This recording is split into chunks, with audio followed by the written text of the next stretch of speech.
Hey guys, I'm Urizi. This story is all about what if Naruto solved the Millennium puzzle. A boy forgotten and disowned by his family, an ancient secret buried by the sands of time. Now that he is about to awaken, bringing to light ancient secrets and a lost evil, the struggle of the divinities is about to unleash in the ninja lands. Kin, the chosen one, chosen by fate to be able to save everyone from the return of the shadows and the evil that commands it. Before we proceed with the story, please like and subscribe to this channel if you liked the video, and don't forget to check the description for the other works of the author if you liked the story. Let's start. Chapter 5, Revolution. Wave Country. 3 days later. Team 7 finally arrived in Wave Country. After a long journey followed by an attack from a missing rank nin. The team regrouped and took a boat thanks to a friend of Tajuna. Only they had to remain silent the way there to avoid catching the attention of any of Geto's patrols. From there, Tajuna explained the situation involving the country's economic depression. Everyone had their own reactions, such as Sakura and Kushina feeling bad for the country. Kakashi feeling that he could potentially create an alliance should the mission be successful. Sasuke was hoping to face someone strong like Zabuza again, hoping to become strong enough to reach Itachi's level. Then there was Arashi, who boasted that he could easily take on Geto and save Wave in a day. When they arrived, Tajuna led them to his daughter's house. From there they met his daughter Tsunami and his grandson Inari.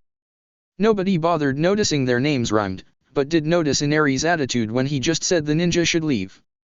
Arashi was about to yell at the brat, only to be restrained by Kushina telling him to behave himself. After telling Tsunami the stories of them surviving the missing nin attacks, Tsunami had some urgent news she believed worth telling. Starting with the orphanage burning down. After 3 more children were saved.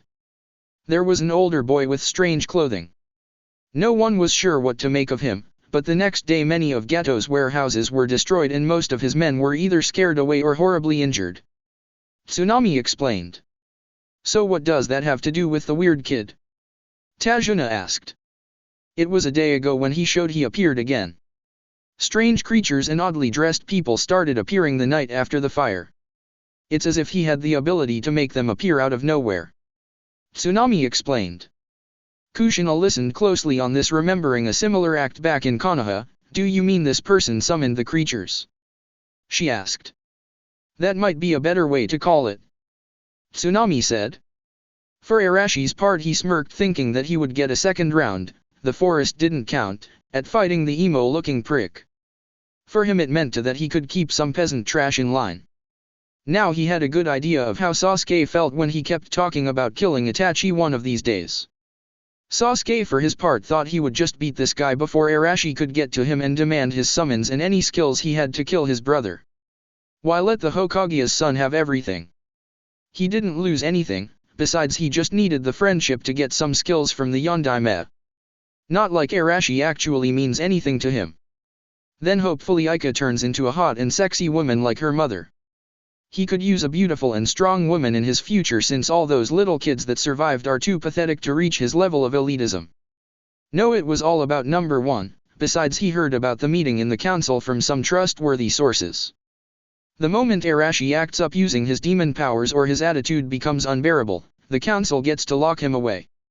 The worst they can do is kick the blonde Hokage out and leave an open spot for someone else. Preferably someone Sasuke can confide in to reach a higher status. If he felt like it, perhaps Sasuke could take the hat and reach his clan's dream of becoming Hokage. Then there was Kushina, who heard about this summoner. She knew for sure that he was the enforcer, that the person threatening Minato was him.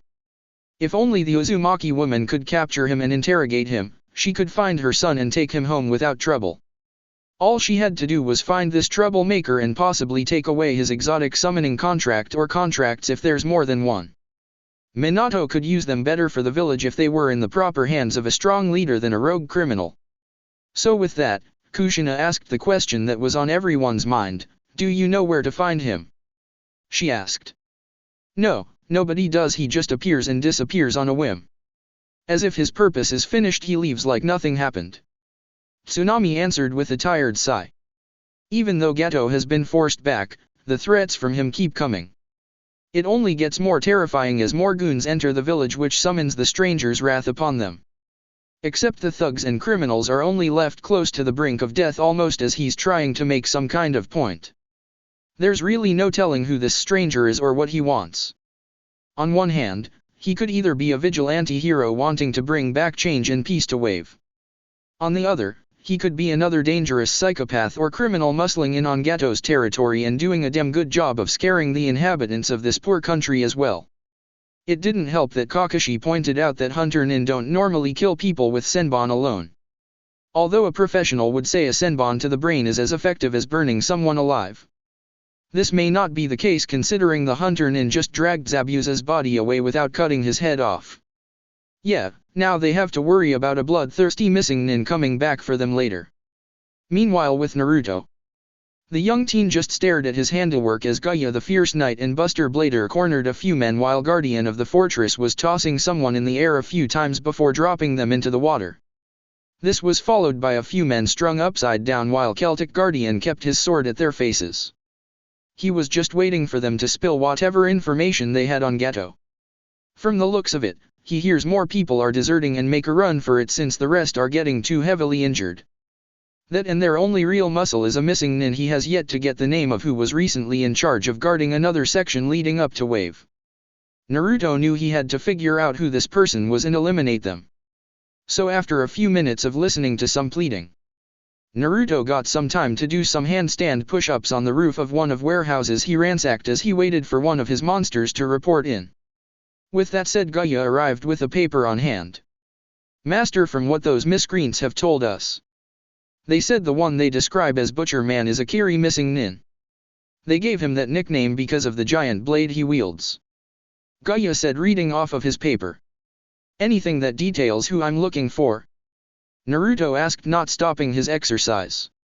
Yes, apparently while they personally called him Butcher Man, he goes by the title of Demon of the Mist and was a member of the 7 swordsmen from said village. Gaia answered, seeing his master stop. Naruto did a flip and landed on the ground before him. So Zabuza Mamakai, huh? I guess someone better tell the idiot May is in charge. I'm thankful I had the strength to summon Blue Eyes in his ultimate form. I bet you guys were exhausted after that war. He added. Yes, however because of your bond you intentional took most of our damage. May I ask why? Gaia asked. I treat my cards with respect. You guys aren't tools and weapons. You pretty much had rights the moment you learned to think for yourselves. I should be lucky that you guys don't hate me and do what I ask. Naruto said with some sincerity in there. I see and I appreciate that. I haven't felt as much pain taking a stab to the shoulder since Kiri. Gaia added before Naruto recalled him. That and I love being able to roam around with the cards. So much more breathing room than in that stuffy puzzle.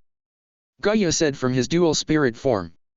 I bet, Kurama felt the same after I let him roam around the village. Hopefully he's still hung into a ninkin.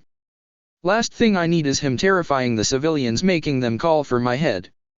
Naruto explained. It wasn't too long ago that the Kyuubi opened up and acted more hospitable.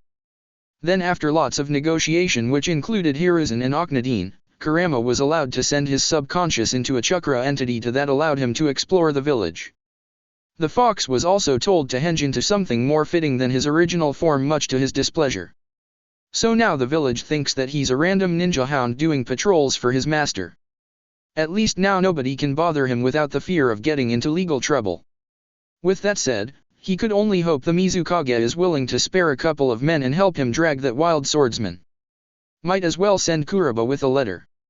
As much as Naruto needed the experience, he doubts that he could beaten a rank nin to at least a standstill. This was going to be one troublesome mission.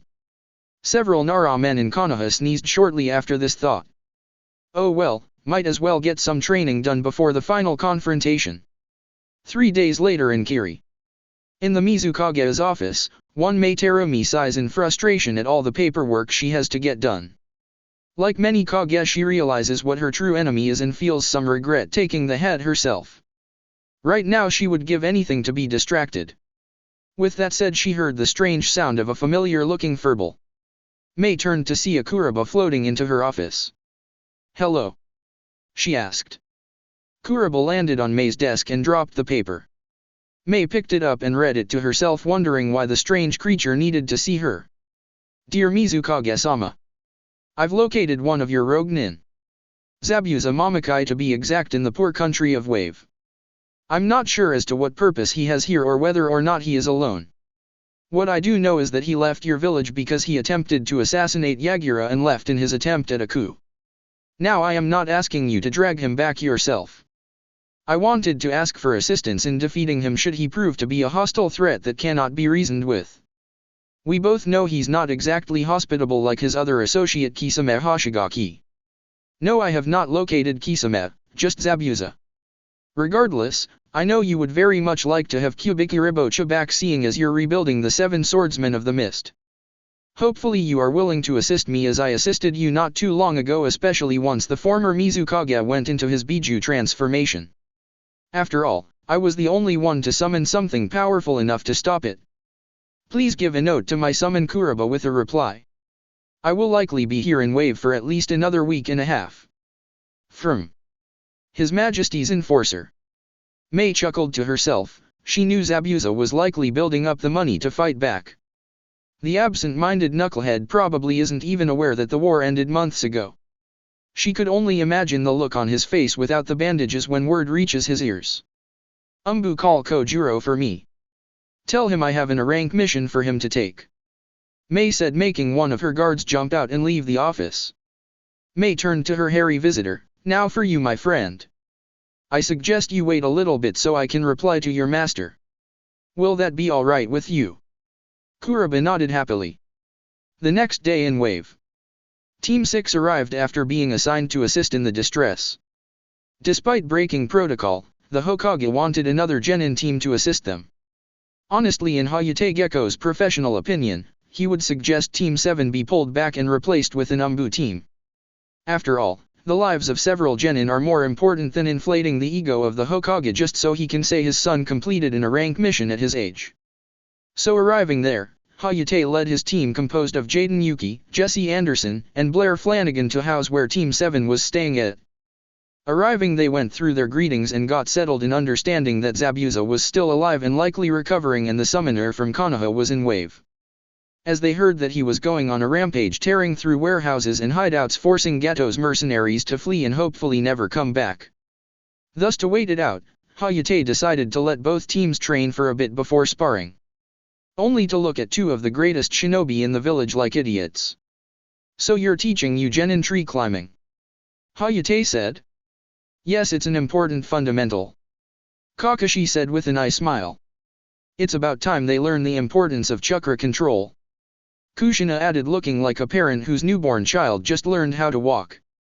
You do realize you have to teach this on day 1, right? They both nodded. What have you been teaching them? Hayate asked. A good portion of D to B rank ninjutsu. We wouldn't want our genin to look weak in front of their enemies. Kakashi answered. You do realize the issues behind that, right? Hayate asked. There is no problem with that, Hayate.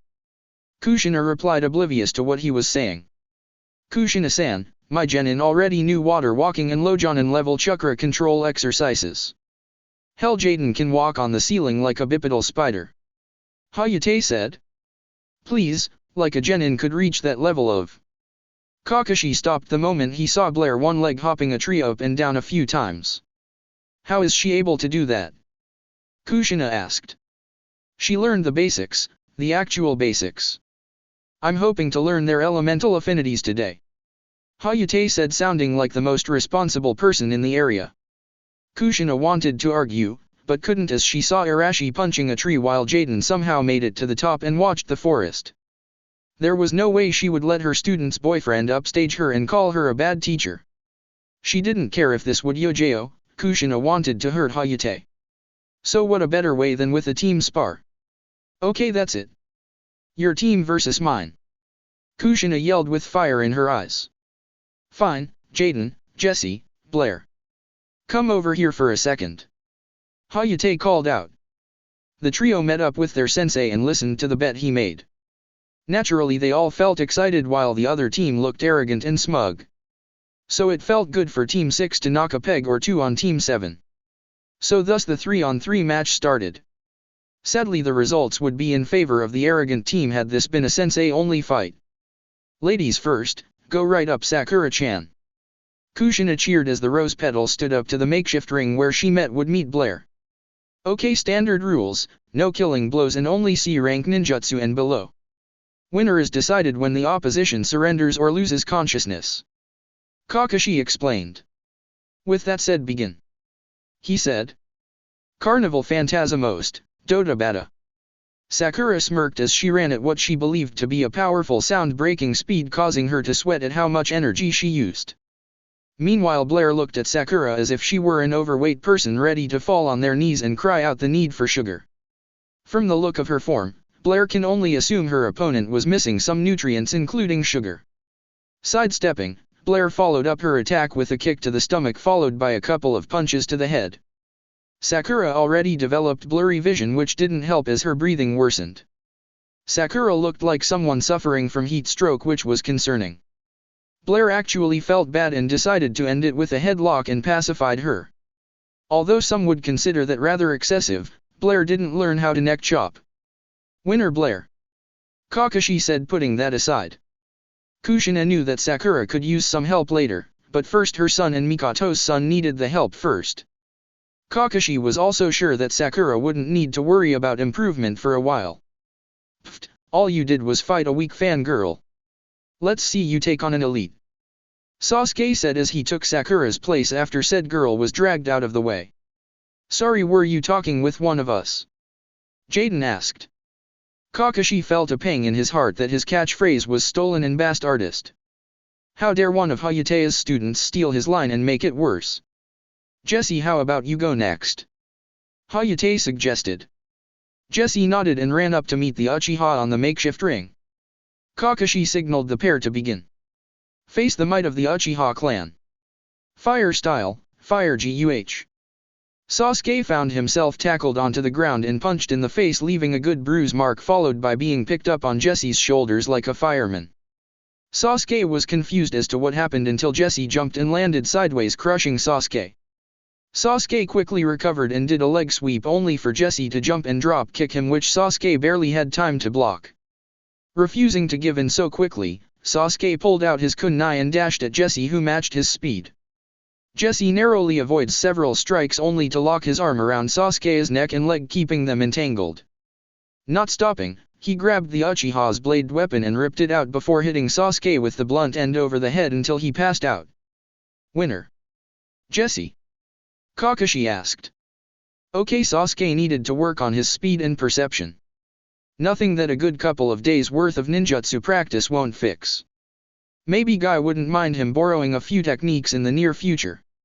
That finally left Arashi to face Jaden, with the latter looking excited like a child on his birthday while the former looked like a bully ready to extort the rich kid from class. Kakashi gave the signal to begin and Arashi dashed at Jaden with greater speed that he couldn't keep up with, but sadly his taijutsu forms were sloppy and lacked discipline. Jaden, however, didn't give in as the speed was a bit much for him to notice. Jumping back, he tossed a smoke bomb down and carefully maneuvered around the hurricane-style Arashi called taijutsu. Finding an opening, Jaden unsealed a baton and stuck the Hokage's son in the back and grabbed his attention. Arashi was about to pounce when he took a few strikes around his head before taking a good hit to the chest, knocking the wind out of him. Naruto Ost, fighting spirit. Okay, that's enough. Time to show the power of the future Hokage. Arashi yelled as he formed a cross-shaped hand seal. Doing this, he summoned over 100 shadow clones. Jaden gulped as he noticed these were solid clones with all the leaves and tracks they left behind. Kakashi and Kushina stood there as Hayate was about to say something when suddenly all the clones got together and formed a blue orb of energy together. Kakashi snapped out of it and was about to interfere. Jaden panicked as the clones got rapidly closer. All three Jonin were about to jump in when Jaden decided to put his hands into a tiger seal. Doing it a few times, Jaden disappeared in a swirl of leaves right as the clones collided. At that moment everyone was sent flying as the clones created a giant dome of chakra that destroyed a chunk of the forest. Jaden returned finding Arashi exhausted, thinking he was victorious. Not wanting to give away his position, Jaden snuck up behind him and knocked him out with a baton. Did I win? Jaden asked as both teams and Jonin recovered. End of song. Kakashi was about to unfairly disqualify him when Tajuna arrived with Tsunami right behind him. One looked worried while the other looked furious. Care to take a guess which is which? Actually you all lose because you nearly destroyed my home. Tajuna yelled. Tajuna-san, we can explain. Kakashi said, trying to defuse the situation. Oh, then please enlighten me, Scarecrow-san. Tajuna said, still furious at the destruction. Kakashi felt sweat on his forehead as he knew he couldn't exactly lie out of this one since Tajuna wasn't that old or senile for that matter. So this was likely going to destroy him. On how badly he explained this. To be frank, how do you explain that a genin lost control in a friendly spar? The forest looks anything but friendly now. The only place Gato has not touched, and yet, he finds it destroyed all before he has to start work on the bridge in a little bit. To keep it short, Minato was likely going to get a bigger headache when they came back. That and Kushina would definitely rat him out if he uses a genjutsu on the client. Hayate wasn't the only jonin with some integrity in this group. However, this was going to be a long mission. 2 days later at night, with Naruto. Naruto stood on the docks, what was left of it anyways. Gato's men have been forced to flee either by swimming or wooden boats they stole. Their makeshift submarine or whatever they were have all been taken or locked away, denying access. Gato has lost at least 70% of his men and only 15% of them are just too injured to continue work. The rest have been forced to stay back and guard him as he prepare his final stand and kill the bridge builder. Apparently Zabuza was supposed to take him out until a group of Konoha shinobi got in the way. Clearly Konoha does have some honor and integrity after all. Doesn't matter, he's not in the mood to meet up and plan things out with shinobi of all people. Especially with Minato's attempts to put a bounty on him. No doubt to find out his identity and steal his summons if possible. That's what his agents on the inside told him. Putting that aside, the shinobi he's willing to work with are the ones from Kiri. After all, they are more experienced and trained well enough to deal with Zabuza. Then there's a special one among them, some slightly older fella named Kojuro. They say he lacks confidence and can be a bit of a wreck. If you overlook this, you can see that he's a competent ninja and swordsman. From what the Mizukage told him in her reply, he's next in line to be a member of the new 7 Swordsmen of the Mist. Nothing too special to think about until he sees this Kojuro person in person. Then again, he shouldn't underestimate people. That arrogance can kill you on the battlefield. Then again, Naruto wouldn't mind seeing one of those swords in action. So let's see how Hiramekarei handles against Kubikiribochu if things go south. With that said, he can see several boats and people walking on water on their way towards him. To get their attention, he creates a beam of lightning from his fingertips, creating an image of Kiri's banner. The flashy trick was difficult and burns through your reserves if you aren't too careful or have really bad control. In this case, it was stable and bright enough to get the attention of the nin. Are you the enforcer?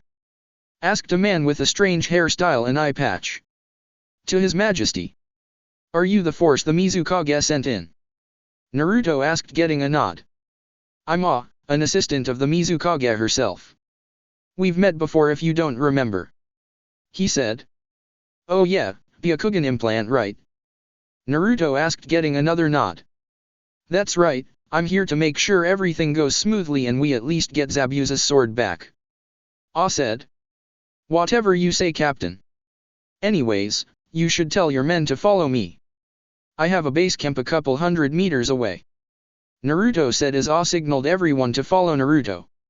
A little while later, Naruto led them to a warehouse. He'd have to explain Gato and his constant raids on him later as they discuss plans. The shinobi noticed the abandoned cots and other sleeping bags, followed by lockers of unorganized weapons and other tools. Then there were the empty safes and broken tables covered in playing cards. Hey, if any of your men feel tired or want to sleep in for the night, then use the cots and other bags. I don't want you waking up the kids in the office. Naruto explained, pointing upstairs where I can see a night light on. You have kids here? Asked a random Kiri-jonin. Yeah, 3 of them. I saved them from a burning orphanage. The nuns and other kids are staying at a cleared barracks. I made sure those bastards wouldn't bother them, but I guess these 3 imprinted on me or something. Naruto explained as they made their way up to what looked like a conference room covered in maps and notes. One of them whistled, "Looks like an apocalypse survivor's haven," said another Jonin. "Yeah, well, I've been moving around. I started living here since the kids started following me around them. And no, I don't hate them. I just think it's an inconvenience considering my line of work." Naruto continued as they all sat down. "So what's the plan?" I asked. Naruto showed some photos and maps of the bridge being built. Long story short, a bastard named Gato pretty much calls himself king of the island. Thanks to Yagura becoming the Führer and you guys winning your war only recently. You couldn't handle dealing with this situation, so the country is in poverty and they'll create a good trade route building that bridge. Problem is Gato will lose control, especially with his business not being technically legal, so that would be a good chance for a village to step in. Apparently Konoha sent in a genin team and ran into Zabuza and an accomplice disguised as a hunter nin. Naruto explained. "Oh good, more dead kids," said one of the Jonin. "No, they somehow survived since the Jonin senseis were Kushina Uzumaki the Red Hot Habanero and Kakashi Hatake of the Sharingan. Basically all with a different dojutsu, except all can't do 1,000 ninjutsu." Naruto replied. "So they got lucky. I'm assuming that fraud somehow got involved."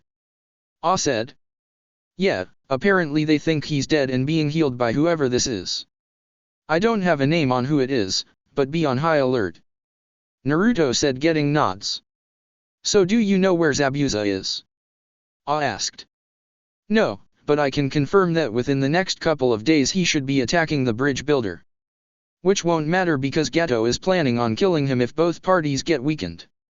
Since missing nin are expensive for some reason. So I thought it would be a good idea to stop bloodshed if possible and leave Gato with his army of knife-wielding thugs." Naruto explained. "So what's in it for us?" asked another Jonin. "You are free to leave. I doubt the Mizukage can extend your stay, let alone help a country at this time, and my contacts will be too late to assist. That leaves me with a bunch of shadow clones and my summons as you call them. I can handle it once Mr. Giant Butcher is out of the way." Naruto answered. "Sounds like a good deal, but I think we can help only if Gato attacks us as well. I doubt these thugs are stronger than Zabuza himself," said a blue-haired boy with a sword covered in bandages on his back. "Maybe 100 or a few dozen if they fought on dry land. That's why I doubt I'm experienced enough to handle an rank nin. Maybe hold him off, but he'd kill me if I went all out without my summons." Naruto explained, getting a nod. "What do you think, asked the boy. "I say we stick around. We need Kubikiribochu and Zabuza if possible. Kiri isn't exactly in the best condition and we have to look strong before the upcoming Chunin exams. So Kojuro, you better hope you can handle a sword fight against your fellow swordsmen if things go south." Ah said. "There's also a compartment where I've been keeping all the money that the thugs have been saving up. It's scattered, but if I can get to it, we can at least entice Zabuza to break his contract and head home with you guys." Naruto spoke up. The group nodded, knowing the bonehead, he's probably doing it for money for the cause. Just wait for the look on his face when he learns he's been wasting time, said one of the Jonin. "Yeah, at least we're getting some free money out of this too. So the idiot didn't make it a complete waste," said one more Jonin. "Alright, I suggest you guys get settled in. I'm calling it a night and I'll signal you guys in the morning if Zabuza attacks ahead of time," Naruto said, getting some nods. As Naruto heads into the office, he quickly activates the seals around the room, reinforcing the walls and windows, preventing them from breaking down easily. That and you never know what a few foreign shinobi can do, which is a good reason he always keeps a few shadow clones hidden in the corners, since they don't feel fatigue or hunger as they stay up and guard. So at least he feels somewhat secured if an attack happened in the middle of his sleep. As for the kids, he can tell they all felt safe and warm on their cots and blankets. Naruto sighed, wondering what was going on through the minds of these kids. They were brave, that was for sure, but he was rather dangerous to be around. Looking at them, he remembered one of them called him a hero and wanted to learn from him.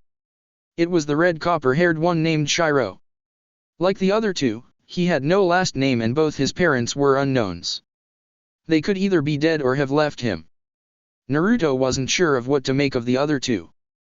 Twin siblings Tuya and Minori, the former is crippled and relies on his wheelchair and helps his sister as best he can. Minori is the older twin and wants to keep her younger brother safe with ideas that often conflict. It was a sad sight, but Tuya suggested they follow Naruto around, so that's how they ended up here. But still, they wouldn't leave him alone. It's not that they're annoying, he just doesn't want to see any innocent kids get hurt again. That, and he didn't want to remember a painful memory from his past. Naruto shook these thoughts away and went to his own cot because he had to wake up early to scout the bridge for a potential attack. Dream. Naruto woke up and saw crib in his old home. He walked up to it and saw a beautiful red-haired baby girl. The little girl had the brightest blue eyes and looked around before giggling at Naruto. Naruto smiled and went to pick up the smiling baby only to be pushed away. "Stay back, loser. Ika-chan doesn't need to be covered in your dirty germs," said a shadowy figure with spiky red hair. Naruto quickly got up as he saw the figure doing something to the baby, making it cry. Panicking, Naruto was kicked away, smacking his head into the wall when a taller red-haired shadowy figure cracked her knuckles. "You little pest! What the hell did you do to my baby girl?" she yelled. "He hurt her and made her cry," yelled the other figure. "He did he?" asked the female as Naruto found himself being lifted up and slammed into the wall a few times before being slapped around and tossed on the floor and spat on by the smaller figure. The baby continued to cry as the female took her away. Then a blonde tall figure appeared only to kick him and spit on his body as more figures appeared behind him. "You never learn, do you? You want to make me happy? How about you disappear? Better yet, end your life. I'll feel ecstatic. Then maybe that brat will stop crying," said the blonde as the rest laughed and tossed him down some kind of chute. Naruto attempted to climb out only to be punched in the face by a female blonde figure. Naruto only felt pain and gave up as he fell down further before landing in an alleyway in the middle of people throwing away their trash. Attempting to pick himself up, Naruto felt a piece of wood hit him from behind, keeping him down. "Hey, stop stinking up the place. You're bringing my home values down," said another figure as more began to crowd him. "Demon. Scum. Trash. Waste. Insignificant." Naruto just stared as they insulted him. Followed by the crowd turning into a mob and started pulling out various objects and proceed to attack him while he's down, leaving the poor boy to cry out in pain as things become hopeless. That is until a bright light appeared. A strange eye appeared over them and shot beams into the shadowy figures, making them cry out in pain before being disintegrated. The eye moved closer, revealing the Millennium puzzle. This is not the way a king should live. A hero born from greatness is not meant to be tossed aside like garbage and live in it like vermin. "You have a purpose, young Naruto," said the voice of the puzzle. "What purpose? Why me? Why am I hated? Why do I deserve this?" Naruto asked. "To face the answers, you must face yourself first. Before taking the first step on a long journey, you must get up and move," said the voice before flashing a blinding light on Naruto's face. Reality. Anarchy. Naruto woke up to see the three kids looking at him worried. "Did you three have a nightmare or something?" Naruto asked, getting up and taking his mask off to wipe off the sweat. They all shook their heads. "You were tossing and turning in your sleep," said Shiro. "Was I?" They nodded. "Well, I was just remembering a bad experience," he said. "What time is it?" he asked, looking the clock. 4:22 a.m. It's still early for me to head out. Look, how about I make us all some breakfast in the morning before I leave? At least then you don't have to rummage around the fridge like you always do," Naruto suggested. "Yayanaki is going to make us breakfast," said Minori, getting a laugh out of Naruto. "Let's get back to sleep. I need to get up early, so don't be late for breakfast," Naruto said as they all went back to their cots. Lying back down, he sighed at the memory. He needed to put Ika behind him, along with the fact he won't be there for her as an older brother. He didn't need bad memories to haunt him. There was trouble coming and he needed to stop Zabuza in order to eliminate a threat to Wave Country. Morning. Naruto woke up around 7:30 and prepared some bacon, eggs, toast and some juice. It may not look like the greatest delicacy in the world, but he had to do with what he had. These thugs relied on cooked meat and apparently raw eggs like they were training for a boxing tournament. Luckily these kids weren't spoiled and were respectful, especially that Minori girl. That and Shiro has been pressuring him to teach him how to cook because he feels like a freeloader. Speaking of which, he can see the redhead opening the door wide for Minori to wheel Tuya out of the office. Morning, I finished making breakfast, Naruto said, wiping his hands off with a towel. The kids smiled and gathered at the table, gently grabbing what they wanted. They all distributed each meal, hoping to avoid unfairness. It's like Naruto picked the saints to save in that fire. Good thing at least, he wasn't the type of guy to deal with children who don't have some form of courtesy. That's one of the fundamentals that Martha teaches the kids back in the orphanage in Konoha. Anyways, I'll leave you three with Dark Magician Girl again. I need to head out, Naruto said, only for Shiro to grab him by his coat. Can't you skip it for today, Aniki? He asked. Shiro, I can't do that. A lot of lives are on the line. You know why I do my job? He asked. Shiro looked down, to help as many people as possible. He answered. Don't look down, Shiro. If you want, I can teach you how to be strong so you can help others too, okay? Naruto offered. Shiro's perked up. Yeah, I want to be strong and helpful like a hero, he said. A hero? I doubt that's what people would call me, but knowing you, you'd probably do a better job at my age, Naruto said, ruffling his hair. Take care, Naruto said as he summoned Dark Magician Girl. Be careful, master, she said before turning to the kids. Now who wants to see some of my magic tricks after breakfast? She asked the kids, who looked excited since the dual spirit was the only one to act like another sibling for them. Dark Magician Girl, I have a question. This got the apprentice's attention. How does someone become a hero? Shiro asked. The girl put a hand under her chin, thinking, I want to say doing a lot of good deeds or growing strong. I never really thought of morality at the time when my teacher was training me. Maybe you can ask him when Master Naruto returns, she answered.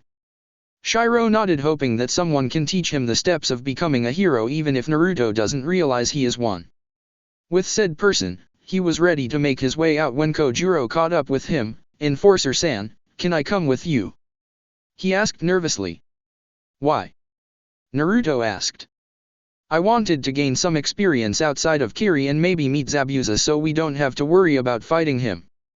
Then again, I wouldn't mind testing my own skills against his, Kojiro explained, trying to sound confident. Naruto sighed. Fine, but the second he does appear, I firing a flare for everyone else here to arrive. Last thing I need is a novice and myself getting ourselves killed against veteran member of the Seven Swordsmen, he answered, getting a nod. It could be worse. We could be fighting Kisame, Kojiro said. Don't jinx it, Naruto replied. Sorry, Kojiro replied, smiling sheepishly. Anyways, we'll have to do a few pit stops on the way. Chances if the big man is there, then we need to secure his payment. Hopefully he gave in to the sin of a shinobi if a pardon from the Mizukage isn't enough, Naruto explained. Right.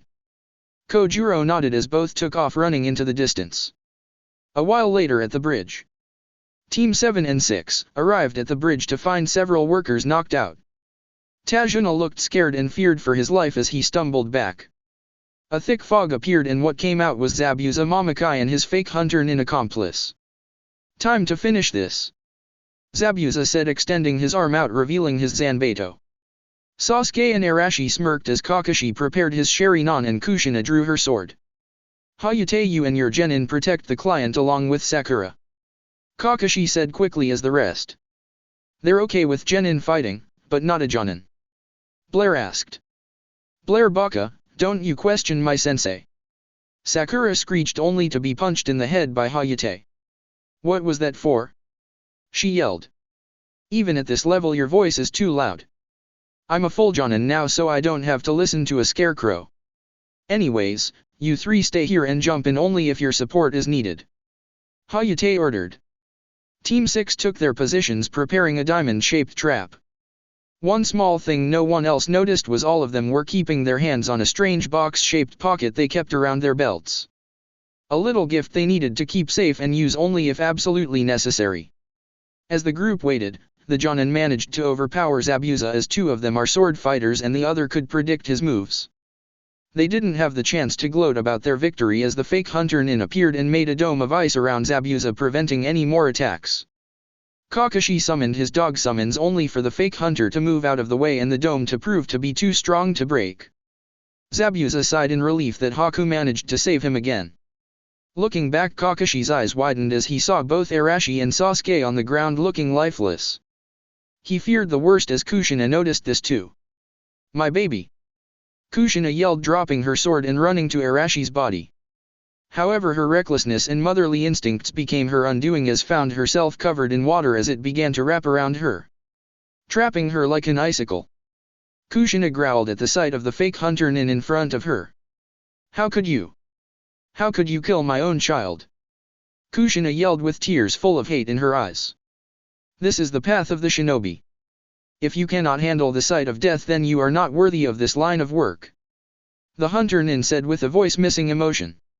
"What gives you the right to determine that? What gives you any right to take the life of a woman's child?" Kushina asked. "A person is able to become truly strong when they wish to protect someone they cherish. You, however, are weak as you sent your rookie child against a Nin who clearly possessed greater strength," the Nin answered. Kushina growled as she tried to break free of her ice restraints. However, the Nin shook his head. "I have someone to protect and I was there to save them. You left your child to become arrogant and weak. Both him and the Uchiha were fated to lose the fight," he said, leaving Kushina to cry out in pain of losing her child. The hunter Nin released Zabuza, giving him time to recover and strike Kakashi down while he was distracted, leaving him and Hayate to battle it out.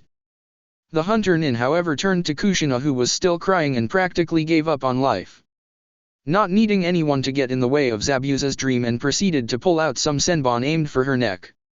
Then suddenly a strike of lightning appeared and punched the Nin mask, making it shatter. The imposter's feminine face was revealed and looked up to see a strange individual wearing a blue helmet and covered in electricity. "Back away, evildoer, for it's time for a hero appear," said the stranger. "Who are you?" asked the fake hunter Nin. "I am an elemental hero whose static shockwave cuts off the path to villainy. My name is Sparkman," he said as he fired a beam of electricity, sending her skidding against the concrete. The feminine-looking boy shook his head and gripped his forehead. "I think someone's been reading too much manga," he said. Kushina stopped sobbing for a moment as a white tiger and woman in red appeared. The woman approached Kushina and created orbs of fire and started to defrost her. The tiger, however, looked at the unconscious pair of kids. "My baby!" Kushina yelled and ran the moment she was free to cradle Arashi's body. "Ma'am, these kids aren't dead," the tiger said. "What?" Kushina asked. "They're covered in needles like acupuncture. Instead, I think they're going to wake up with broken necks unless you pull the senbon out," the tiger explained as he put his paw on top of Sasuke, finding faint breaths. "Arashi-kun, wake up!" Kushina yelled as she began to remove the senbon off of his body. "Topaz, you need to help the other guy while I help Sparkman," said the woman in red. The tiger nodded and ran beside her to join the fight. Back with Jaden's team, Blair carefully laid Sakura's body down after she began shrieking, prompting them to knock her out. Tajuna wasn't faring well and decided to take a seat against the rails of the bridge. "How did you do that?" Tajuna asked. "There are summons. It's a ninja thing, don't worry about it," Jaden answered. "Hey Blair, you going to try your cards?" Jesse asked. "I think I'll sit this one out. Hayate-sensei is going to question us once he figures out about our summons," Blair replied, getting nods from her teammates. "Alright, hopefully Burstinatrix and Sparkman can handle the masked guy," Jaden said. Jesse nodded, "and hopefully Topaz Tiger can help Hayate-sensei," he said. "Maybe I should train more with my summons when we get back," Blair thought as she kept her kunai out ready for an attack. Back to the main fight, Zabuza chuckled as he began to push his Zanbato against Hayate's sword. The formerly sickly Jonin, who was cured by a rather secretive source, felt scared as he faced against this strong adversary.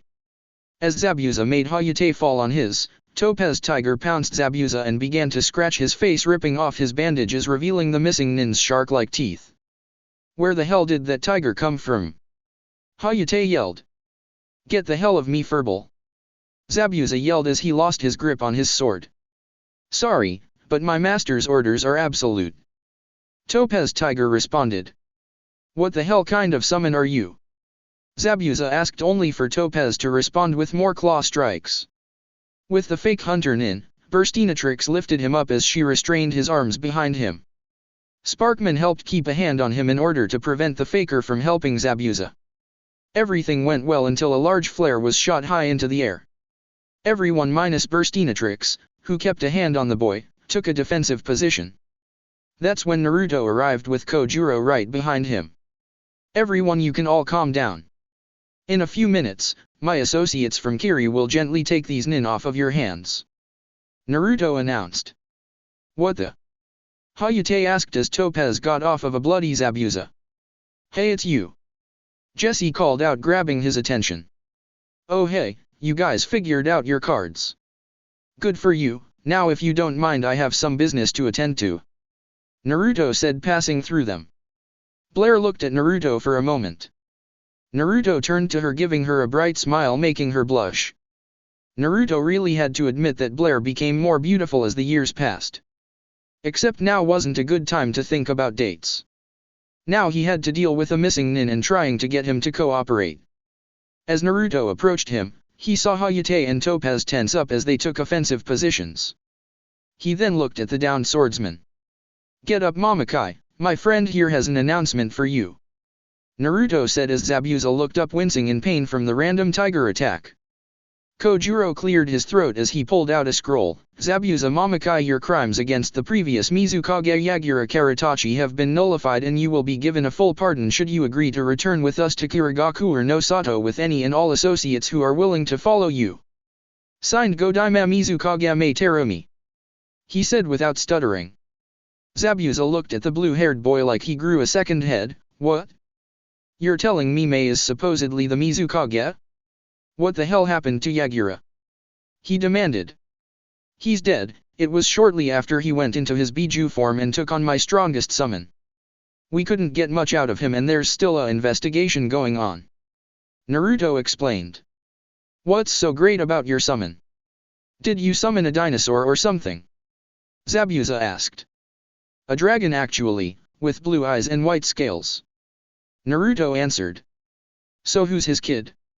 Zabuza asked. "I'm Kojuro, Hiramekarei's new wielder," Kojuro answered. "Ha, to think Mangetsu is getting replaced by this shrimp. Let me guess, some academy student replaced Kisame too. Did he kick the bucket too?" Zabuza asked with a chuckle. "Enough jokes, Mamakai. Mei wants you back, and if not, the Kirinin that should be here in a little bit will likely kill you and take Kubikiribocha back," Naruto said. Zabuza sighed. There was no way out of this one.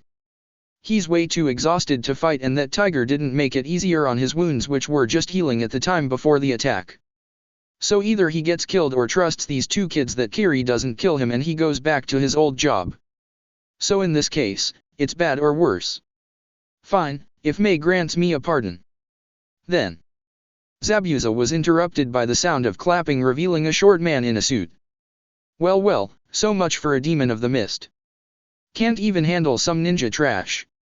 Now I see you were beaten by a bunch of kids and freaks in costumes," said the shrimp-sized man. "Gato, what are you doing here?" Zabuza asked, gritting his teeth. "Well, you see, missing nin are so expensive. So what would be better than to let both sides tear each other apart? Hopefully you can cut some of these boys down and save me some money," Gato said. "Save any women you find, especially that raven-haired girl in the red jacket," he said, pointing at Blair, who stiffened. "Naruto didn't like this, so this is the shrimp whose men I've been destroying. Days of raiding and the bastard is the size of a toddler," he asked. "Who the hell are you supposed to be?" Gato demanded, not liking his attitude. "I'm the guy cleaning up the filth. If you live through today, His Majesty sends his regards," Naruto said, revealing the dual disc on his arm. Kill him first. That will teach some Konoha big shot trash to send a kid to threaten me. Gato ordered, making his men ran at Naruto. Kojuro pulled out his sword as Hayate regained his sense and stood beside Zabuza, who was trying to stand up. Naruto, however, looked unfazed and drew a single card and smiled. My pride and my soul, my blue eyes white dragon. Naruto yelled as he placed his card down, creating a large vortex in the middle. The vortex might as well been a tornado as it started sucking things in. The army of thugs held their ground as a large creature appeared. Before them stood a 30-foot-tall reptilian-like creature with blue eyes, a white outer body with a blue hue and 2 large wings. The creature roared, shaking the bridge. What the hell is that thing? Is that a monster? Kill it before it kills us. I don't think it's even going to let us near. Blue eyes scare them with a low-powered ball of white lightning. Naruto commanded, extending his arm. The beast roared as a white ball covered in electricity appeared and fired towards the back of the group, destroying part of the bridge. The thugs began to charge at Blue Eyes, only for the dragon to roar louder and smack many of them into the ocean below the bridge with its tail. Others were lifted by its mouth and tossed into the sea as well. The powerful dragon noticed a few of them trying to run using a U-boat near the bridge. Not liking that, it powered up more white lightning and fired on the vehicle, making it explode and sink before they had a chance to get away. Everyone else didn't have a chance, as they were all smacked and narrowly avoided a few underpowered balls of lightning. Those Blue Eyes couldn't reach were dispatched by Naruto and Kojuro, using their own weapons and elements to keep them from getting past. Gato, for his part, tried to run only to see that the bridge wasn't finished and led to the water. He pretty much hid behind whoever was left until nobody remained. Gato was desperate and got on his hands and knees. He began to plead as Naruto walked up to him, only to get sucker punched, making his head collide with the concrete. Please, I'll give you anything. Money, drugs, women, name your price and I'll get it. Gato pleaded. Account and safe numbers. Now. Naruto demanded, kicking him on the ground. Gato nodded, laughing like a madman. Taking out a notepad, he wrote down everything and handed it to Naruto. With the disguised Merc ripping it out of his hands and knocking the criminal tycoon out. Once done, he dragged him all the way back to the beginning of the bridge and tossed near Tajuna as the villagers gathered, led by Inari. However, what they didn't notice was Celtic Guardian and Buster Blader beside him before being recalled. The crowd was then stunned at the sight of Blue Eyes looking at its majestic form. The beast walked and looked at the crowd and lowered its head, looking at Inari, who stood tall trying to cover his nervous sweat. You're a brave one, aren't you, child? You protected your mother even when your life was in danger. Naruto said, approaching Naruto. How did you know? Inari asked. I know everything my summons tell me. Naruto chuckled as the dragon sniffed Inari before lowering its head completely and closing its eyes. What is it doing? Inari asked. Blue Eyes respects your bravery. She wants you to pet her as acknowledgement. Naruto answered. Inari hesitated until he saw the smiles from the townspeople. He gathered with the courage to take back the village. With one more look from his grandfather, Inari nodded and approached Blue Eyes slowly. Putting his hand on, he stroked the female dragon's head as it made a sound, substituting a purr. The dragon lifted her head and blinked twice before disappearing back into Naruto's hand. A minute later, the Kirinin finally showed up. What the hell kind of mess is this? Asked. He turned to see that fake hunter carrying Zabuza as they were led by Kojuro. I heard May's hiring. Zabuza said. You willing to come back? Asked, getting a nod. I didn't get my pay, but I might as well. He answered. Hey Zabuza, catch. Naruto said, tossing him a scroll. What's this? He asked. Part of the money I was going to give you as a bargain. May needs it more than I do, and Wave is getting the account numbers from Gato. Naruto answered. Zabuza nodded. You're a strange one, kid. What's your name? He asked. I'm just a knight in a king's game. Naruto answered. Whatever, I'm going home. Come on Haku, there's no more need to run anymore. Zabuza said. As you wish, Zabuza-sama. The hunter nin said. Stop it with the sama shit. I didn't raise you to be a mindless drone. I wanted to give you a purpose. If anything, I'd expect you to call me To-san or something. Zabuza said, not realizing he let his soft side out. Haku was stunned for a moment before giving his father a smile. All right. To-san, he said as they both followed back to the boats. Hey kid, give this to your old man. You people need the money more than I do. Naruto said, giving Inari the notepad. I'll be leaving after the bridge is done. I bet more of Gato's men are still hiding out. He said as he took off before any of the Konoha could go after him. That guy was so badass. Jaden said. You bet. Do you think he's willing to teach us? Jesse asked. I don't see why not. I bet we impressed him with our skills. Jaden answered. Blair for her part still felt a tint of blush on her cheeks. Who was that guy, she wondered. Oh, and Sakura had a wet dream about duck butts and emos. Meanwhile, Arashi and Sasuke were waking up and would complain that Naruto stole their fight. A trend they would soon expect in the near future, leaving Kushina cursing that she couldn't catch the bastard.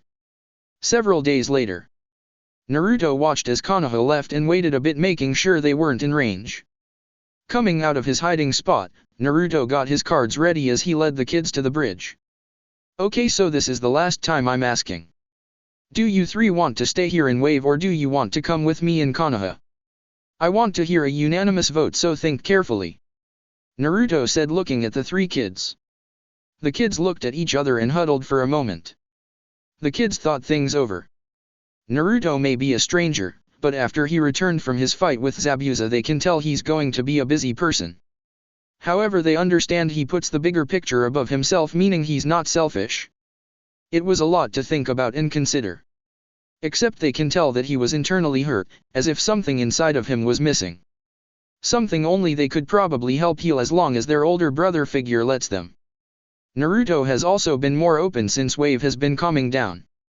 Naruto also promised to give them a stable home where they can grow up properly instead of the makeshift camping ground at the warehouse. So after a long discussion, Minori grabbed Naruto's hand, pulling him close for all three to hug him. We want to go home with you, Anaki. Minori said. Naruto smiled and broke the hug. Okay, but let me tell you this. You better listen like you've been doing here in Wave. You three are pretty mature for your age, and I'm grateful for that. Can you promise me that? He asked. Yes, Anaki. They all answered. Okay then, Konoha is a long way. So I think a good friend is willing to give us a ride. Naruto said, extending his dual disc. Drawing a familiar card, he activated it, creating a vortex revealing blue eyes in her glory. Anaki, do you think you can teach us that? Tuya asked. If you guys want. I know a little kid here in Wave that wouldn't mind the gift I left him. Naruto said as he helped the kids up.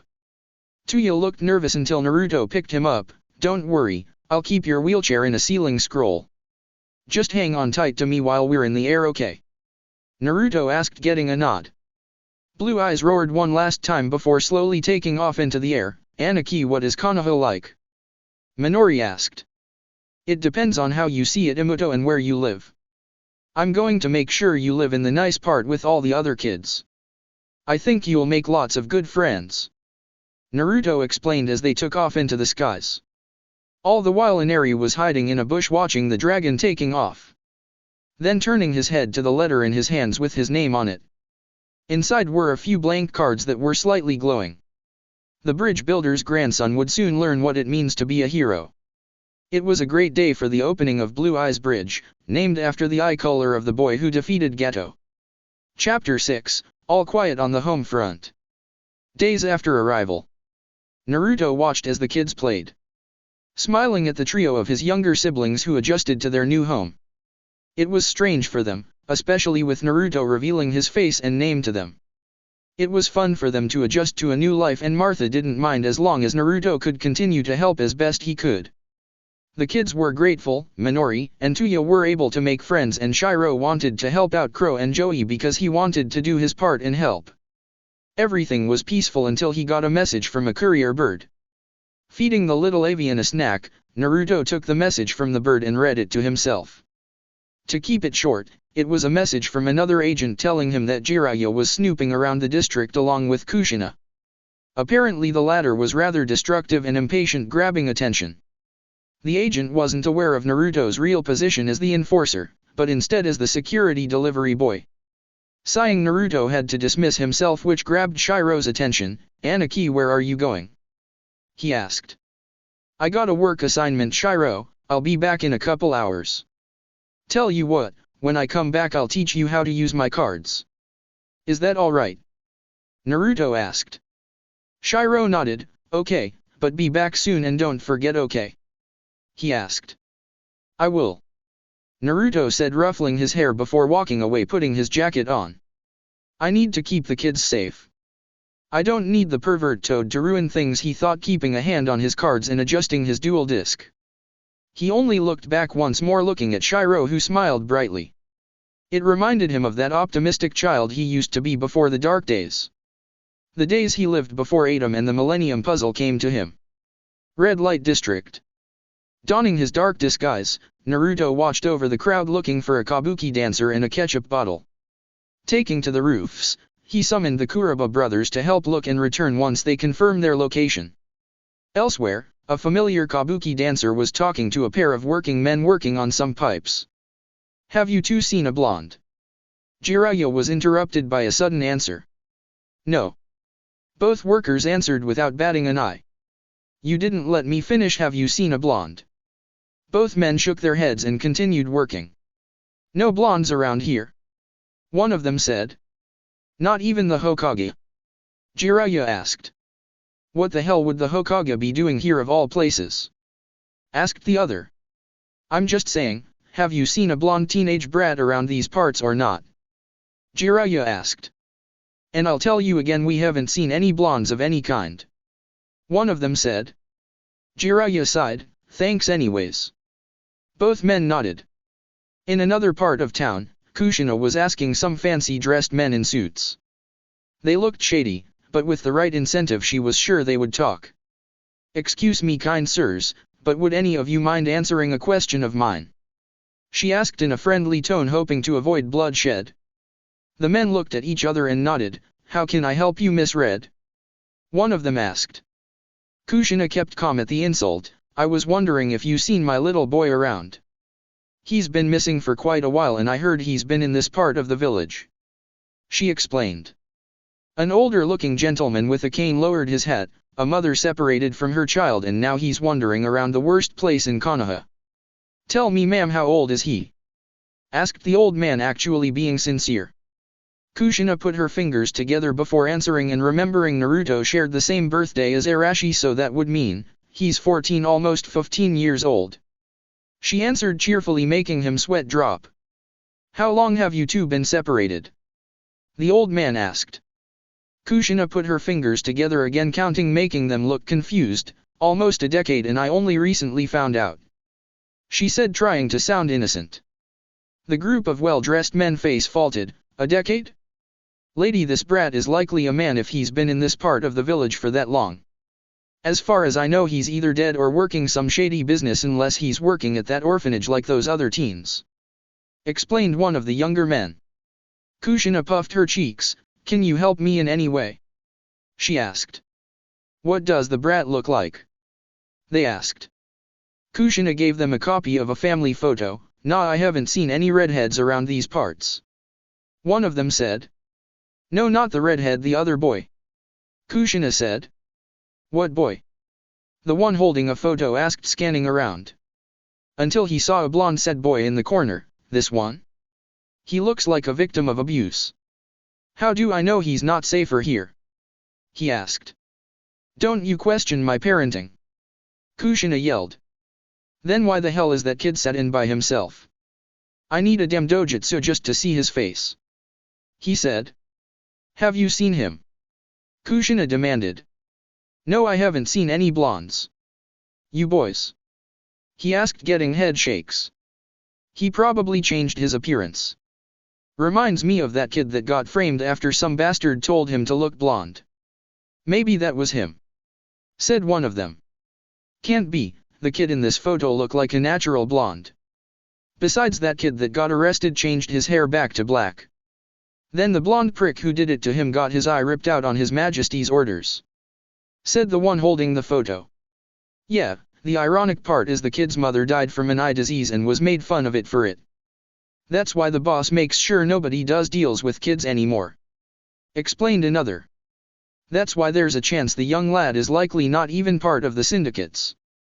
Unless he's a delivery boy, he's probably living an honest job outside this district or attending civilian school. Explained the old man. Sorry lady, you're barking up the wrong tree. One said as he gave back the photo. Thanks anyway. Kushina said with a sigh. As Kushina left, she soon found Jiraiya speaking to a bunch of women in provocative dresses. Strangely enough, they already look like they hate him instead of waiting to take his wallet. Kushina put the thought aside, thinking Jiraiya already had a bad reputation with the women in the red light district.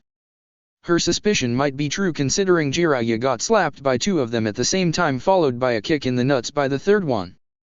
Shaking her head, she picked up her husband's teacher as the woman walked away. Not before the poor old man got spat on. Perhaps this just proves that not all women lack patience. Maybe Kushina and Tsunade had something to learn from watching Jiraiya's abuse. What did you do them, pervy sage? Kushina asked. Nothing, I swear. I never even met those girls. Jiraiya defended. Jiraiya, you've been around the nations 100 times. How are you going to prove you didn't? Kushina asked. Jiraiya realized he had no defense or proof that he's never met those women. Then again, they don't have to meet the Toad Sage just to hate him. So long as his novels gain any form of fame, he will likely get his ass hooped. Okay, maybe I did do something that I completely forgot about. Jiraiya said, giving into his not-so-great past. It would help if someone came to us instead with some answers. Kushina said. Her prayer was answered when a familiar dark figure appeared. Kushina and Jiraiya took their combat stances, ready as their potential opponent faced them. You need to leave right now, said a voice belonging to Naruto. You. They both said. Yeah, me, now you two should leave. Shinobi aren't exactly considered friends around here. Naruto replied. You little cretin. Tell me where my godson is.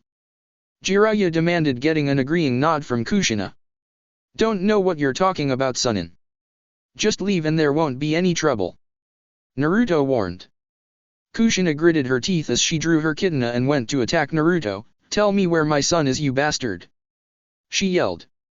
Naruto stood there and formed some wind chakra into his hands and blocked the katana with the tips of his fingers. By coating his hands in wind chakra, he's able to slow down the damage and speed of the katana from damaging his hands. However, this was a 1 or 2 times thing. What the? Kushina looked shocked before unexpectedly taking a kick to the gut. Jiraiya caught her. I asked you peacefully. This is your last warning. Should you start a fight here, you will only be creating more trouble for yourselves. Naruto said, getting his special gloves from when he fought Arashi the first time ready. Bring it on, brat. Jiraiya yelled as he formed a Rasengan and dashed at Naruto, who jumped over him. Max Anarchiost, find you. Kushina drew her sword and slashed at Naruto, who dodged a few times before bringing out his twin batons. The batons clashed with Kushina's blade, both battling it out for dominance. Naruto could see his birth mother was still a strong Kenjutsu practitioner, but lacked discipline and some concentration. He could use this to his advantage. Too bad it looks like a third person wanted to interrupt this tango. Backflipping, Naruto avoided another Rasengan as Jiraiya narrowly avoided Kushina. Tilting his head, Naruto realized these two likely had little experience working together. Likely knowing each other's strengths and weaknesses to a certain degree, but that's not enough for proper teamwork. No matter how many setbacks they have, Naruto should avoid being reckless. I think a Sunin and S-rank Kunoichi are a little unfair for me. How about I invite some friends over? Naruto asked, extending his desk and revealing 3 cards. Kushina, don't let him finish his technique. Jiraiya ordered as the Uzumaki woman nodded. Kushina made several shadow clones and they all dashed at Naruto, who substituted himself for a mailbox. Taking his chance to breathe, Naruto formed his own shadow clones and commanded them to defend him. With the opportunity, Naruto placed 3 cards down, revealing kings, queens and jacks knight to his side. Would it be too much for a peasant such as myself to ask for your assistance?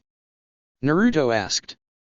The knights chuckled. We may represent medieval figureheads, but here you are in control, master, said Queen's Knight as the other two nodded. Very well, I require you all to fight the swordswomen while I fight the so-called sage, Naruto said. It will be done, master, said Jack's Knight as the three surrounded Kushina. Naruto dashed towards his failure of a godfather and ignited his clones to explode. One of the many things he learned was ways to evolve the shadow clone jutsu. From using shunshin between them like a substitution to make them turn into exploding clones. That left him with the element of surprise as Jiraiya barely had time to recover as Naruto connected his batons into a two-handed staff. Jiraiya charged Naruto only for the boy to jump over Jiraiya and smack him in the head with his staff and kick him in the back, sending him into the ground. Jiraiya didn't let this stop him as he turned and fired several senbon-like needles from his hair at Naruto, who quickly started spinning his bow staff to block them all.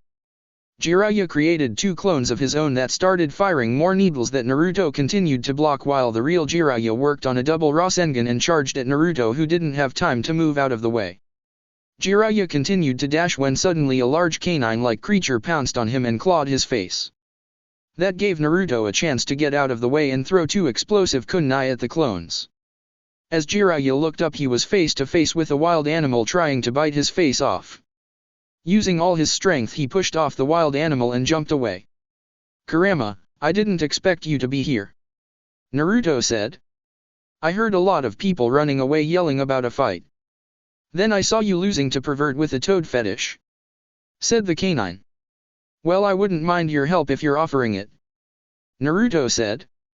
I heard Kushina was around. He mentioned. She's fighting 3 of my knights. You can deal with her if she gets past them. Kurama nodded. Then I can help you with the pervert until then, Kurama said. Make sure you keep a good guard around that seal for your disguise. We don't need him shoving you inside that prick and accidentally killing me, Naruto warned. Kurama snarled as he saw Jiraiya running at them with another Rasengan, only for disguised fox to avoid and smack him with his large tail. Naruto took this chance and attempted to use one of the ends of his bow to electrocute the sun in, only for him to roll away. Swamp of the underworld, Jiraiya called out. Naruto's eyes widened as he created several dozen clones and used them as trampoline and for him and Kurama to escape the sudden swamp below them. Looking back, they noticed Jiraiya lighting it on fire while also causing some destruction to the district. Naruto saw the people running out as the fire started spreading, since some of the buildings were caught in the massive swamp. Kurama, we're causing more harm than good. We need to GUH. Naruto fell on his knee, clutching his chest. Kurama looked around to see Kushina stabbing King's Knight, shattering his existence before decapitating Queen's Knight. The fox knew well how Naruto's connection to the summons worked. Naruto uses a lot more of his life force than he needs to in order to strengthen them and prevent a more painful death. The idiot was way too soft for his own good. Kit, get onto my back. They won't care about potential casualties as long as they get their hands on you, Kurama said as his jailer grabbed on, still feeling his life force return. End of song. Kushina found herself on equal ground with Jack's Knight with the two clashing blades until Jiraiya destroyed him with his hair needle Jizo. The two saw what they thought was a large ninja hound running off with Naruto on his back. We can't let him get away, Jiraiya, Kushina said. Jiraiya nodded as both dashed after the two. Kurama noticed that he made it out of the district, but was a long ways from the gate. As much as the disguised Biju didn't like it, he knew Naruto wouldn't stand for unnecessary deaths or injuries. The fox could never make it to the gate as Jiraiya crashed down with a medium-sized toad shaking the ground, making Kurama fall and drop Naruto. We're not done here, you damn dog, Jiraiya yelled as Kurama snarled. Naruto took a knee and slowly made his way up. Kurama, you ready? The disguised fox nodded. Let's go then, Naruto said, drawing his ninjato awaiting Kushina's strike. Blocking it, Naruto looked up to see his former mother. Tell me where my son is, she demanded, only to be pushed away. Why would I do that? You let your husband throw him away, Naruto countered, pushing her away. Minato-kun did no such thing. Naruto got lost on his own is all, Kushina responded, blinded by the truth. You let the Hokage act as a member of your clan and take the role as head. From what I heard, he lost his title as the Uzumaki clan head. Naruto said as he made several clones, all dashing on Kushina. Kushina went through several hand seals only to have her hands nicked by a kunai. Why would a title matter to him? Naruto has to understand that Arashi has more skills and needs it more. He's still an Uzumaki and Namikaze. She said. You dumbass. Naruto yelled, landing a punch behind her back followed a stab to the side of her stomach. Kushina roundhouse kicked Naruto, sending him spinning back. Insult me all you want, but a mother. A woman like you has no right to call yourself a mother. Your own stupidity allowed your son to be kicked out. Shouldn't a jonin like you understand clan laws? Naruto asked, using the Shadow Shuriken Jutsu only for the shurikens to each explode, creating more wind style. Great breakthrough. Kushina yelled, only for the shuriken to explode, sending her back. Every clan heir is born with one title. They can't have more until the head says so or the other heir gives it up. So in turn the Hokage removed his title and kicked him out. Naruto said. Nice try, you can't lie to me. Kushina argued. I'm not, it's a real law. Only a foreigner like you doesn't understand that. Once you rip away an heir's title before they're willing to give it up, they're automatically kicked out of the clan. Naruto explained as he appeared right behind her, slamming a seal on her back while avoiding a few more sword slashes. Fun, Kai. Naruto said, forming a ram seal, activating the paper on Kushina's back. Kushina for her part was going to continue her assault until she lost her breath and fell onto her side. Her condition was worsened as she began to scream in pain while crying tears of sorrow. Meanwhile Naruto looked back at Jiraiya, who was trying use a mini toad oil jutsu on Kurama only for the fox to avoid the attack. Looking at the fiery jutsu, Naruto saw the fire hit a store causing the entrance to collapse.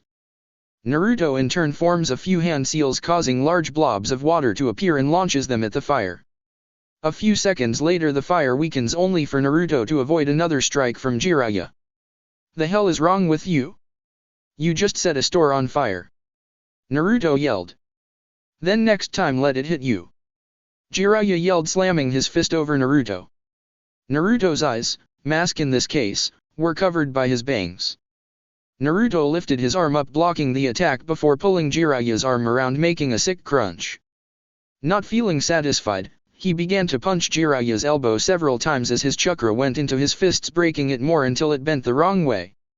Jiraiya screamed in pain until he fell on his knees and took jaw-breaking punch, slamming him into the ground. You bastard! You don't care who gets hurt until you're satisfied. You are a pathetic excuse for a man. Naruto yelled, lifting him up by his neck. People could have died and you wouldn't feel any regret. He asked only to be answered by silence. Naruto in turn tossed the toad sage into a pole and went to help move the debris of the store, and found an elderly man having issues breathing under the wood and younger man wearing a uniform trying to remove his leg from a beam. Forming several clones, Naruto began to remove the debris and help the civilians. Upon further search he found several people passed out, likely from the smoke intake. Shaking his head he began to move them out and noticed Kushina painfully removing her seal, still crying. After finishing he approached the woman and heard her mumble apologies. Naruto in turn drew his ninjato again and grabbed her by the back of her hair. Kurama looked worried as to what his jailer was about to do. Before anyone could do anything, Naruto brought down ninjato and cut its target, making Kushina fall. A second later she slowly got on her hands and knees as the hair below her neck fell off of her back. Kushina looked scared and moved away. Get out my sight. You're not worthy of being an Uzumaki. She nodded and ran off without Jiraiya. Naruto looked around and hit himself at the sight. During his fight, Jiraiya caused some more damage around the stores and other buildings while Kurama held him off. He can only imagine the damage they caused back in the red light district. He didn't have time to help in any way as the Umbu made their way to him. Sighing he ran off back to the district with Kurama on his tail. It was a mess to say the least. Hopefully not too many people got injured. Naruto was also lucky that both weren't in the right state of mind and was able to defeat them using the power of the mind. He needs to smooth out his weaknesses, and hopefully Akhenaten was open to constructive criticism with Sarutobi.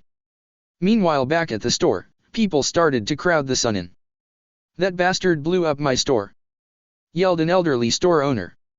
He did, he was fighting some ninja hound and some guy in all black, then he decides to set it on fire. Yelled an injured patron. Hell, whatever the reason was, he didn't even bother to stop the fire. Yelled a witness. It was that kid in all black who put it out and got everyone out. Said another witness. He's a Sunin. What the hell is a Sunin doing blowing up stores? He's like Tsunade-sama. He thinks he can come in and do whatever he feels and leave the bill to the poor owners. So what? He thinks he can almost kill people and get away with it. Clearly he thinks his status gives him immunity. Asshole. I could have been killed in there. Yelled one last person, throwing an empty kin by the ground at Jiraiya, waking him up. Jiraiya groaned in pain as he felt the kin hit him. Looking around, he felt a rock to the head. That's when moments later he saw the crowd throwing whatever they found and aimed for his head. Quickly recovering, he saw that Naruto and Kushina were both gone, leaving him at the crowd's mercy. What the hell is wrong with people? I'm a freaking Sunin. Jiraiya yelled, only to take a rotten veggie to the face. That's why. You destroyed my store and didn't bother to stop the fire. Yelled the store owner. I was trying to stop the criminal and his ninkin. Jiraiya argued. You didn't have to light my store on fire. You just stood there while he saved us from that fire and debris. Countered the store owner. So what? I see. He only cares about his own desires. Yelled someone from the crowd as they continued to throw more things at him. Jiraiya couldn't stop the barrage and soon found himself being rescued by the Umbu. From there, the elite group managed to save Jiraiya from the wrath he invoked from the villagers. Only more ammo for Minato's reign as Hokage being put into question. Later with Naruto. Naruto made it back to Martha's orphanage after a quick change in clothes. When he got back, he found Shiro patiently waiting with Tuya and Minori. Aniki. They called out. Hey you three, did you get into trouble or something? Naruto asked. Nope, we've been waiting for you. Shiro answered. Yeah, we wanted to watch you teach Shironi and see if you can teach us too. Tuya added. Naruto chuckled, okay, I'll take you three to a special spot where we won't break anything that will give Martha any grief. He said, grabbing them all. The next thing they knew, they found themselves being surrounded by a bright light and then in the middle of a forest once the light died down. What was that, Aniki? Tuya asked. Something I picked up. I may not like ninjas, but ninjutsu is still useful for self-defense and other capabilities. Naruto answered, partially truthful. Anyways, let me pull out some cards and see if any accept you. He said, pulling out some blank cards and spreading them between his hands. How does it work, Aniki? Shiro asked. You see, the cards will stay white and plain until someone they like come to pick them. All these cards didn't pick me or Joey, so they accept one of the three of you. So who wants to go first? Naruto asked. Ladies first. Minori said, making her twin and Shiro groan in disappointment. Okay Minori, all you have to do is wave your hand around a few times slowly until you see some flashing lights. Naruto explained. Minori hovered her hand over the cards for a minute until a couple of cards began to shine brightly. The next thing the kids knew, there were 3 cards with revealed images. Good job Imuto, now let's see what you got here. Naruto said. Fire Princess, Sunshine Unicorn, Kuriban. Okay, some of these are pretty good cards. You better take good care of them, because the cards are companions and will become close friends. Naruto said. Minori nodded. I think Tuya should go next since he's Minori's twin. Shiro said. How mature of you, Shiro. Naruto praised. Tuya smiled and wheeled himself close to Naruto and began to do the same, revealing another set of 3 cards. Mortronic Radian, Mortronic Vidian, Mortronic Magnon. Tuya, they may not be physically strong for a direct assault, but their power comes from teamwork. Hopefully summoning them will make good experience. Naruto explained, getting a nod as Tuya took his card. Last but not least, Shiro, show me what the cards have to say about you. He added. Shiro ran up and took a deep breath before finishing the process. Once again a few more cards revealed themselves, increasing to 5 this time. What do we have here? Naruto asked. Destiny Hero Plasma, Destiny Hero Defender, Destiny Hero Captain Tenacious, Destiny Hero Dogma, Destiny End Dragon. Why does Shirona get 5 while we both get 3? Minori asked. It's random, Minori. I could try going over the other cards, but I think less than 10 is good to start. I don't need you 3 almost blowing yourselves up like I did. Naruto said. Anyways, you guys and girl are a long ways off before being able to do any real damage. He added. Does that mean you can teach us how to summon? Shiro asked. Yeah, but don't be too excited. It takes hard work to summon even the smallest and weakest of monsters. With that said, let's get started. Naruto said, getting cheers from his adoptive siblings. Meanwhile, elsewhere a little while later. At some barbecue place, teams 5 and 6 decided to meet up. Thinking it was a good time to catch up after a few days since initial missions. So that's when I heard some skinny girl saying she had to go on a diet. Said Ches, making everyone laugh. I bet she exercises by sitting down and sweating. He added, making the laughing louder. How? You'd need to actually have some fat on your body to sweat. Jaden said, trying to clutch his stomach. I don't, but then again you don't need to be overweight to have health problems. Ches replied. Whatever you say, Ches, I'd never give up my lunch for a boy. Right, Alexis? Blair asked as they both dug into some ribs. In the distance, Ino Yamanaka was crying anime tears while her teammates and sensei felt concerned. Asuma Sarutobi made a mental note to take Ino for a checkup. He didn't need her passing out in the middle of training again. How do you have a stroke lifting a 3-pound dumbbell anyways in 80-degree heat? Regardless, it's clear Rado and Hayate lucked out with having genin that want to work hard and don't having eating problems. Whether it's to eat too much or eat too little, or at the very least sleep too much. Blair thinking about boys? What next? Bastion wanting to be a farmer. Jesse asked, wondering the strange outcomes of some strange dimension where they all have different personalities. Maybe in a world where Jesse talks like a city boy and Jaden works at a Hot Topic. Bastion suggested. Meanwhile, in this story's version of Road to Ninja, all said characters were sneezing rapidly for no reason. Stupid cold. Probably those stupid conformists telling me what to do. Said a punk version of Jaden. Where the heck, where am I now? I thought this be that place where they sell them overalls. Wondered a country version of Bastion. Hey hillbilly, haystack store is down the street. Said Jaden. Suddenly Blair wandered into the store. Jaden, I just met the coolest guy and I hear he's been looking for a cute goth chick. She said. Blair, this place is mostly for punks, but whatever. Not like you'll be attached for 2. Hi, what's your name? Blair asked seductively to Farmer Bastion. The name's Bastion, Miss a little lady. He answered. Oh, for the love of. Back to this reality. Everyone shivered at the thought. Okay, I don't want to see how Ches, Alexis and Jesse end up in that kind of reality. Jaden said as everyone nodded fearfully. Anyways, did you guys get your forms for the Chunin exams? Alexis asked. No, what's that again? Jaden asked, making Alexis sigh. Jaden, it's a competition to determine who is worthy of promoting to Chunin. Blair answered. Oh right. Jaden replied, looking sheepish. Doesn't matter, I heard Hayate-sensei didn't give us any forms. Jesse said. Not surprising if you think about it. Most jonin wait at least a year before signing up their genin. So it's random considering we haven't even been ninja for a month. Bastion explained, getting nods. So do you guys think you're ready for it? Jaden asked. I want to be optimistic, but I doubt we have the necessary skills to pass to the finals. Bastion replied. Yeah, I'm with Bastion on this one. Not like any of the other rookies are going to make it far either. Ches added. Then all eyes were on Alexis. I hate to say it, but I don't think it's a good idea. I feel like Rado-sensei was pressured into this. She said. The group nodded. What about you guys? Would you take the exam given the chance? Ches asked. These would jump on it without second thought and I'd be the one make sure they don't hurt themselves.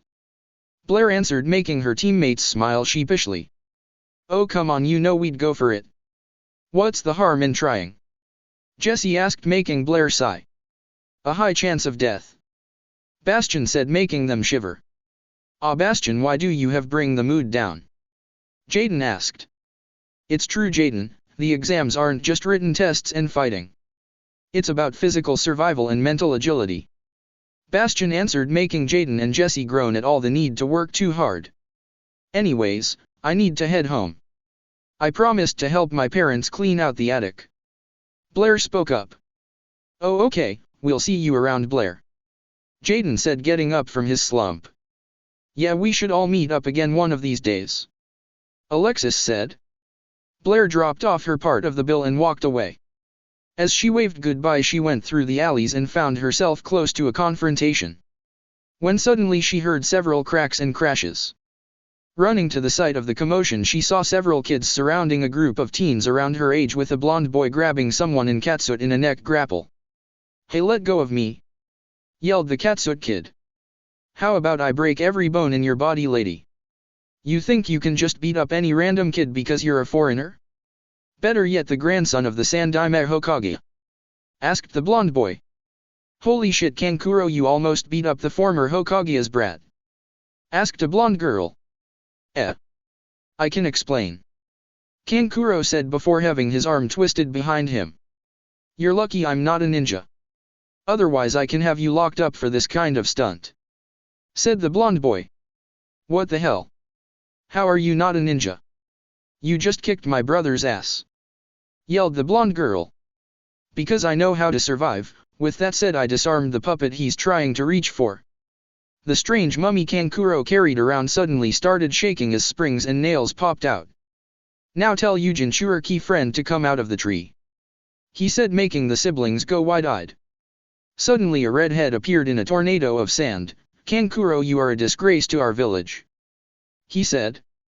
The blonde boy let go of Kankuro, who fell on his hands and knees. Gara, shut up or I'll kill you. Threatened the redhead. He means it too, thought the blonde boy.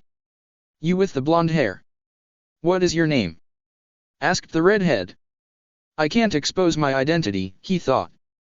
Nash, no last name. He said. Gara of the Sand, will you be in the exams? Gara asked. No, I refused to be a shinobi. Nash answered. Very well. Gara said, feeling bloodlust as he gestured for his older siblings to follow him. Aniki, why did you lie about your name? Asked Shiro. Because I can't let everyone know who I am, Otauto. Now come on before that genin hiding behind the fence starts asking questions.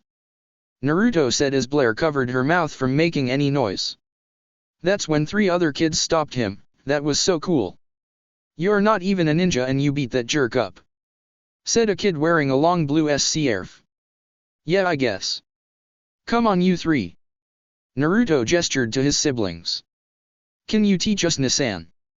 Asked the scarf-ed kid. Sorry, no time, I just finished training my siblings for the day. Naruto responded. Ah, come, don't you want lots of students? Asked the boy.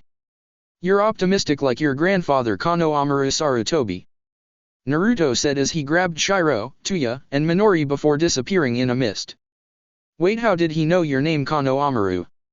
Asked a boy with glasses. Maybe he's a fan udon. Konohamaru boasted. I doubt it, maybe he's a fan of the Sandaime. Said a girl with orange pigtails. Just you watch, I'm going to convince him to be our sensei. Konohamaru said. But he said he's not a ninja. What's he going to teach us? Asked Udon. Not all cool tough guys are ninja. Maybe he's actually a samurai or something. Konohamaru suggested. That left Blair wondering about that Nash person. His aura felt familiar and he claims to not be a ninja despite he clearly had a skill level that surpassed a genin. He looked too young to be a ronin, but then again there are children who are born prodigal warriors and even weapons of destruction by the time they hit 10 years of age. So that left Blair wondering who he was and if there were more people his age like that summoner who were just as dangerous. Slipping away, she avoided anyone until she made it home. Having a slight fear as to what if Nash was still watching her somehow. Then there was the fact he said he was training those 3 other kids. What was he training them in? That's what concerned her. Why was some teen training 3 little kids? Blair shook her head from the potentially scary thoughts. The next day, at the hospital, Hayate was taking his genin to get their physicals to see if they were ready for the exams. After a reluctantly long thought, Blair decided to help Jaden and Jesse by entering the Chunin exams this year. Hayate was pretty lenient and was doing this to see if they were interested. It was really a matter of choice for them and didn't care too much if they declined or accepted, as he would accept their decision since Rado and everyone else signed up their genin. Since they all accepted, he decided to get them a physical, hoping to avoid sending in sick genin. The Jonin himself used to be heavily sick with a terrible cough until someone left a letter and some directions to a clinic that could treat him. It was amazing to say the least. Not even Tsunade herself was able to find a way to fix his coughing problems. He would always be grateful towards whoever it was that sent him that anonymous tip and would pass on the importance on health to his genin. With that in mind, he was happy to see everyone passed and was fit to try it out. Hopefully they all understood the importance that the test was an exam on their mentality and survival skills as well, and not just combat. They got lucky in Wave that those strange creatures and people were there to help them. Even now Hayate wasn't sure where they originally came from. Then again, the genin got some real-life experience from the high-ranking mission. Okay team, unless you need anything else. I'll see you in a couple of days for the exams at the academy. Hayate said before leaving in a shunshin. Jesse and Jaden gave their farewell to Blair as she made her way out. Only to accidentally run into a familiar face by bumping into him and making him drop his stuff. Oh sorry, let me get that for you. Blair said, feeling embarrassed. No, let me, I wasn't paying attention. Said a blonde stranger. Blair soon found herself picking up a pill bottle and some other medication. After handing it to him, she squirmed for a moment, realizing it was that character claiming to be called Nash. Is there something wrong with my face? Nash asked. No, nothing wrong. Blair said. Oh okay. Sorry again for bumping into you. The name's Naruto, but my friends call me Ruto sometimes. Naruto said, extending his hand. Blair shook it, wondering which one was the cover name. Nice to meet you, I'm Blair. She said. Meadow, that's a nice name. Too bad a guy like me got stuck with a name like Fishcake. Naruto said, earning a chuckle from the raven-haired girl. Anyways, are you feeling well? Naruto raised a brow until he looked at the medicine. Oh no, this is for my brother. He needs it for an upcoming surgery in a few days. Naruto replied. Did something happen to him? Blair asked, feeling concerned. Not really, I recently adopted him and learned from a friend of mine in a clinic there might be an operation to help him walk. He's been feeling down lately since my other brother and sister have to wheel him around all the time. Naruto explained. Blair nodded. I see, I hope he gets well. I just came out of the hospital too. She said. Were you hurt? Naruto asked. No, it's a checkup for the Chunin exams. It's a test for us shinobi in order to get promoted. Blair answered. Naruto nodded, pretending that he's only now noticed she was a kunoichi. I should have noticed the headband earlier. I hope you do well on your test, Blair-chan. See ya. He said as he began to leave. Hey Naruto, can you wait for a second? Blair asked, making the blonde stop. Sure, you need something? Naruto asked. Blair blushed for a moment before answering. You aren't seeing anyone, are you? She asked. Naruto noticed her blush. If you're wondering if I'm staring at anyone, I'm pretty sure it's you. He said, chuckling, making her turn a brighter shade of red. Kidding, no, I haven't really thought about dating since I've been working and helping my friends and siblings. He said. Well, I was wondering if you wouldn't mind meeting up again, would you? Blair asking as if she was expecting to be attacked or something. Sure, I don't see why not. When do you want to meet up? Naruto asked. How about yakiniku Q? Tomorrow if you can. Blair answered, holding down her blush. Sure, I'll see you then, Blair-chan. Naruto said, turning and leaving, not seeing the blush form on her face. Did I just ask a guy out? Blair, what's wrong with you? You never done this before. Why some random guy you're suspicious of anyways? Blair wondered, internally berating herself. Then again, he could just be some individual who had to learn these skills to survive. After all, the village isn't as peaceful and safe as everyone likes to think it is. If Arashi's outburst from years ago isn't good enough evidence, then nothing is. Almost as if some form of divine intervention is out there looking out for everyone. Hokage Tower.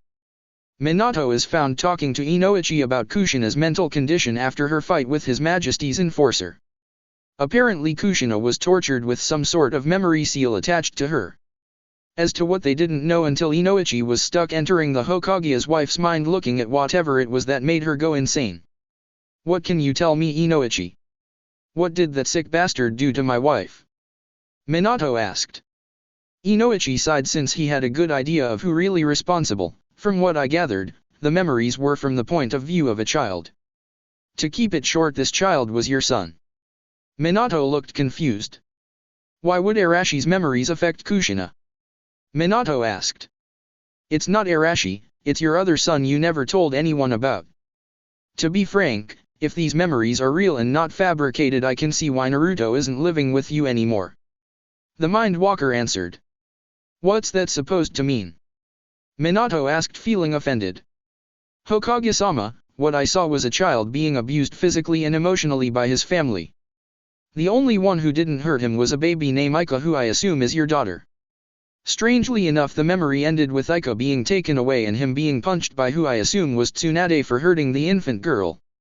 Even though it appeared that Arashi was the one harassing Aika in the memory. Inoichi continued. Arashi would never hurt Aika-chan and Tsunade wouldn't hit my own child without proof.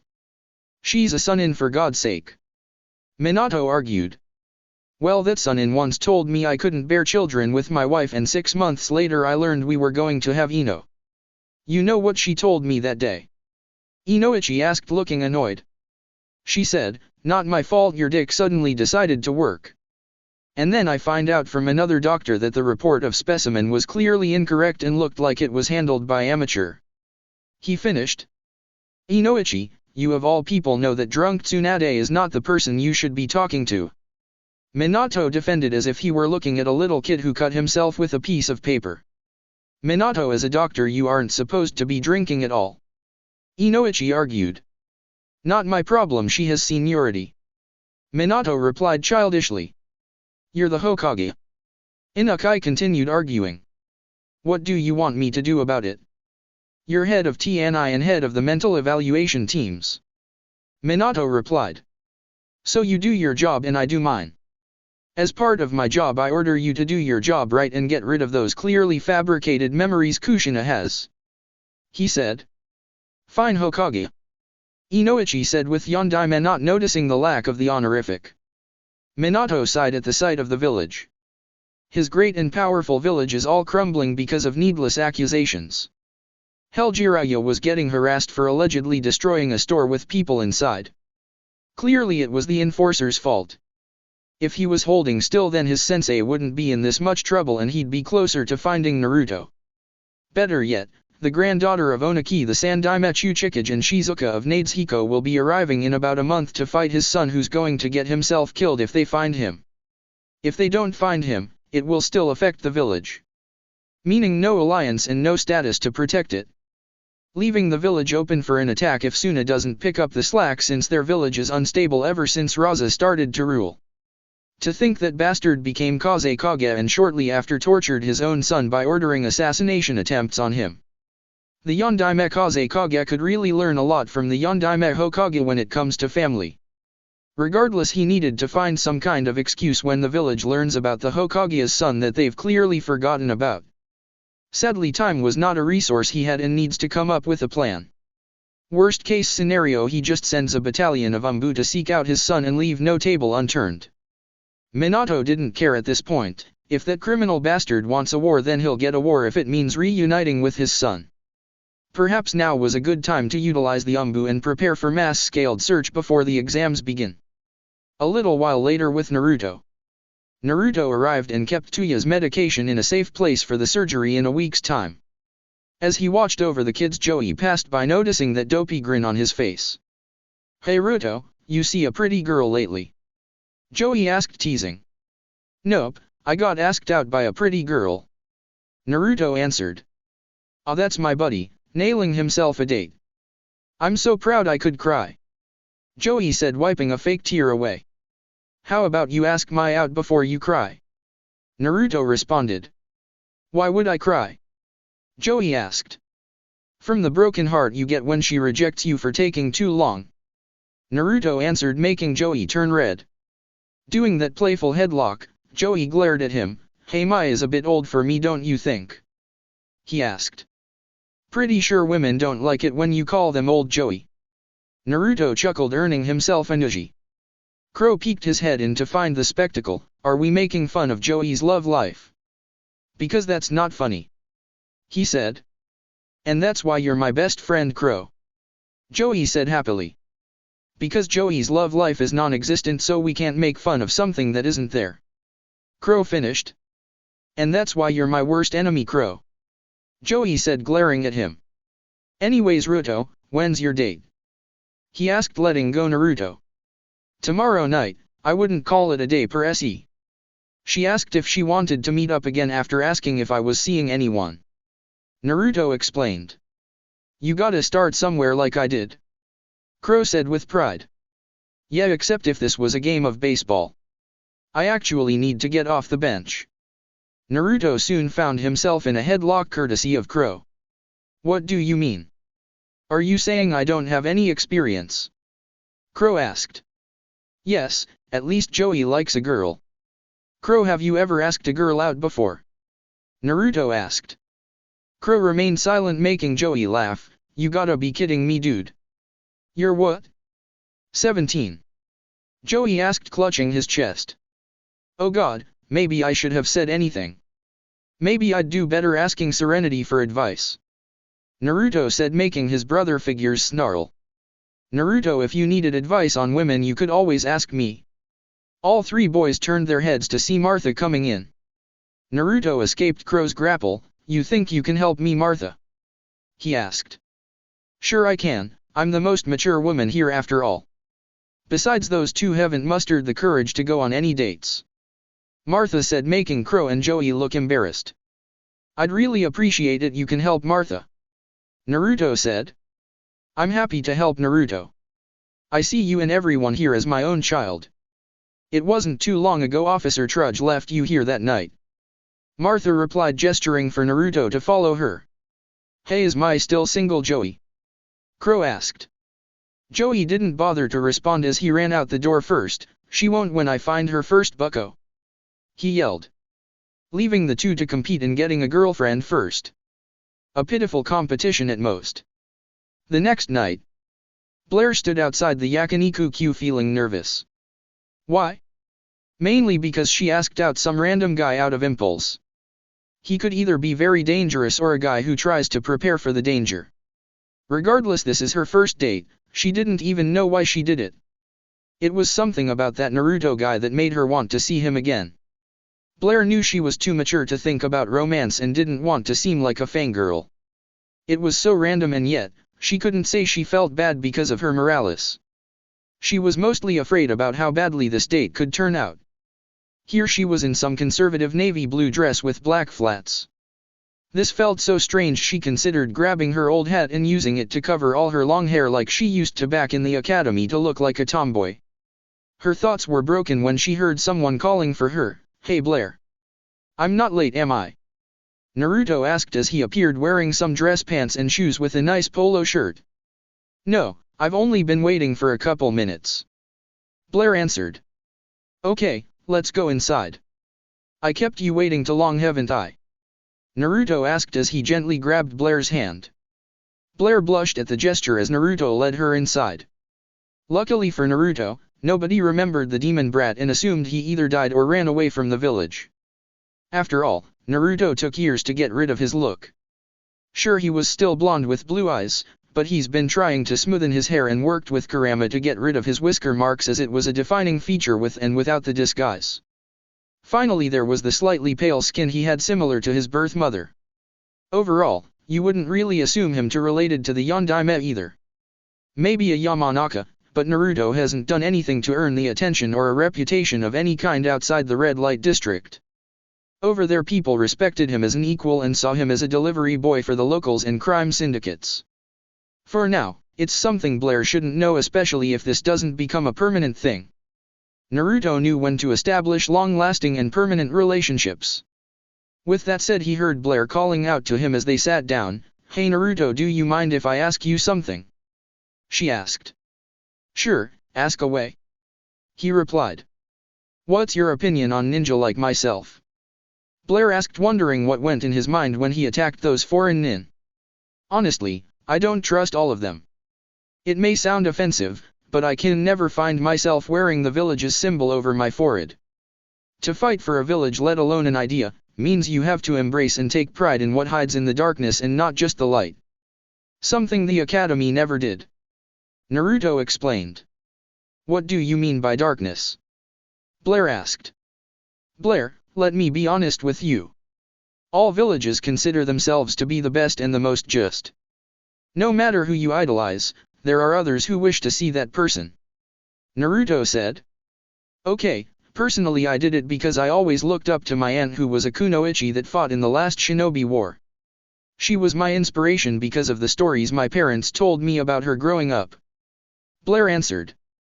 "It's okay to love your family, Blair. I just don't want you to take my words the wrong way. Sorry if I offended you," Naruto said, looking sad. Blair put on a smile as she reached for his hands. "No Naruto, I understand you completely. Honestly, there are some people who see being a ninja as a way to gain status.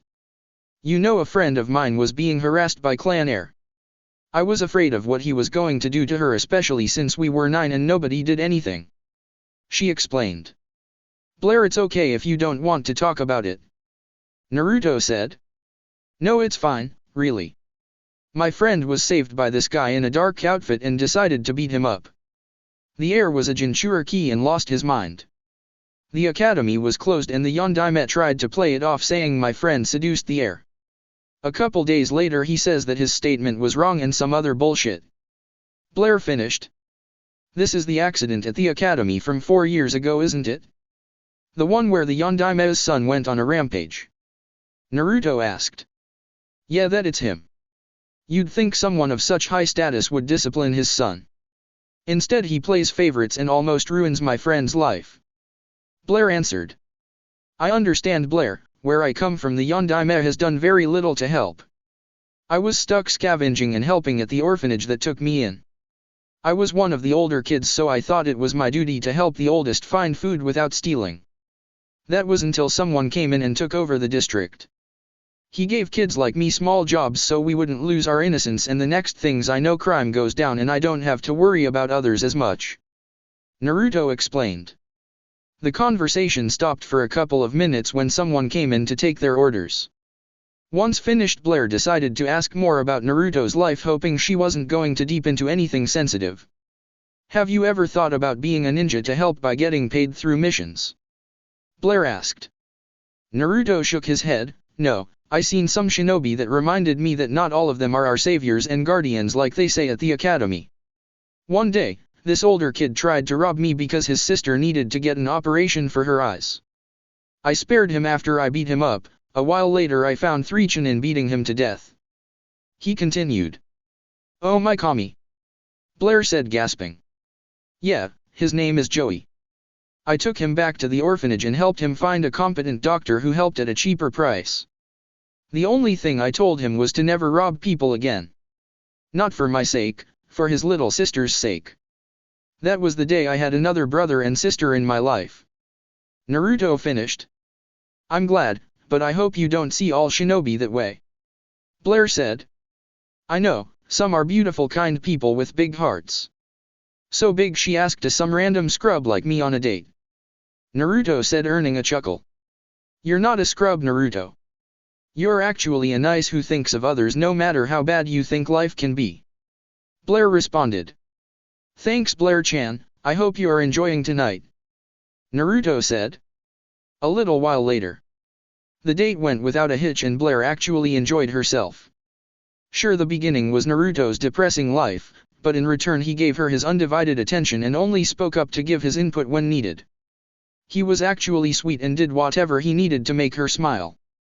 Overall it was a good date and the pair could only hope to do this again later.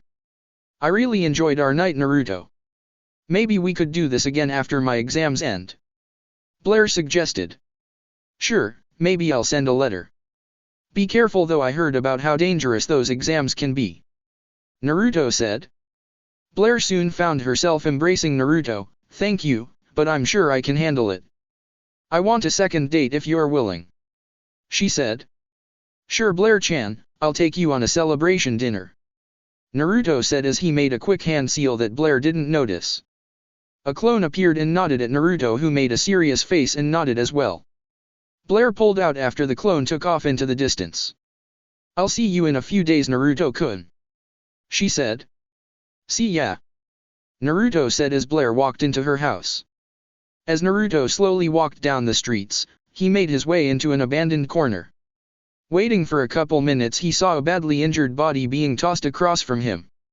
He looked towards where it was thrown to see his clone.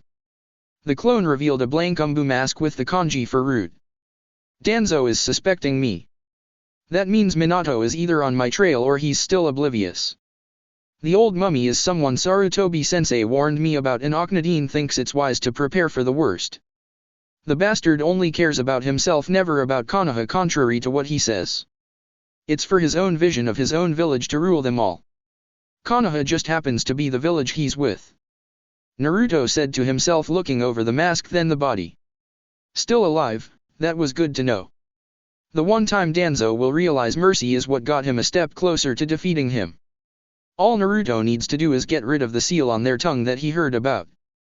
Even the old cripple is too stupid to learn real sealing, and it's too risky to set it as a self-destruct because of the repercussion it could lead to if the seal doesn't work correctly. These mindless dolls are just his puppets and only answer to him. Hence the reason why Danzo's lack on knowledge won't protect him. That, and he doesn't want them to explode whenever they talk or make a sound similar to human language. Naruto knew he had to get this one talking before he sends him off to Tni through His Majesty's sources. Naruto doubted his ex-father is involved, but that only means he has to take greater care of those around him. If he didn't notice that Root Shinobi back at the restaurant, Blair could have been used as a hostage. Naruto would prevent any unnecessary casualties. Especially those he was close to. That's it for part 3. Thank you for watching and see you on the next video.